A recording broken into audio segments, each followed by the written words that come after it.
Hello viewers, দেখছেন iPhone take Bangla আর আমি রাজরাজীব আছি আপনার সাথে। ভিউয়ার্স, ইদানিং অনেকেরই iOS আপডেট করার পর একটি কমন সমস্যা দেখা দিচ্ছে, তা হচ্ছে আপডেট করার পর ফোনের টাচ ঠিকঠাক মতো কাজ করছে না।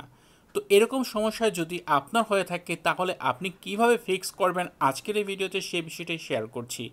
এজন্য কিন্তু জাস্ট কয়েকটা সেটিং যদি আপনি চেঞ্জ করেন তাহলেই হয়ে যেতে পারে। তো অ্যাট ফার্স্ট আপনি সেটিংস অপশনে যাবেন, এরপর এখান থেকে অ্যাক্সেসিবিলিটি অপশনে যাবেন, এরপর এখান থেকে টাচ অপশনে যাবেন। এরপর এখানে আসার পর একটু নিচের দিকে দেখেন টাচ অকোমোডেশন নামে একটি অপশন রয়েছে, আপনি এই অপশনে চলে যাবেন।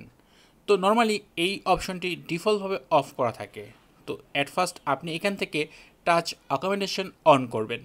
অন করার পর একটু নিচের দিকে যাবেন এবং এখানে দেখেন ইউজ ইন্টারনাল টাচ লোকেশন যে অপশন রয়েছে এটা সিলেক্ট করবেন। এটা অফ থাকে, এখানে ইম্পর্টেন্ট একটি নোটিফিকেশন আসতে পারে, এটা ওকে করে দিবেন। এরপর আপনি নিচের দিকে আরও কিছু অপশন পেয়ে যাবেন। এরপর নিচের দিকে দেখেন এখানে একটি অপশন রয়েছে, এই যে এটা সোয়াইপ জেস্টার, এটাতে ক্লিক করবেন। তো এটা অন করে দিবেন। এটা টগল অন করার পর এখানে কিছু অপশন পাবেন, এর ভিতরে হচ্ছে 2x, 4x, 6x এবং 8x। এটা 4x থাকে ডিফল্টভাবে, আপনি 6x সিলেক্ট করবেন, ব্যাস হয়ে গেল। এরপর আপনি চেক করতে পারেন আপনার ফোনে টাচ ঠিকঠাক মতো কাজ করছে কি না। যদি করে তাহলে তো মাশাল্লাহ ভালো, আর যদি না করে সেই ক্ষেত্রে আপনি একটি ভালো টেকনিশিয়ান দেখান, হয়তো আপনার ফোনের ডিসপ্লেতে কোথাও কোনো সমস্যা রয়েছে। তো এই ছিল ভিডিও। যদি আপনার ফোনে iOS আপডেট করার পর বা কোনো কারণে যদি টাচের সমস্যা করে তাহলে এই সেটিংটি আপনি ট্রাই করতে পারেন।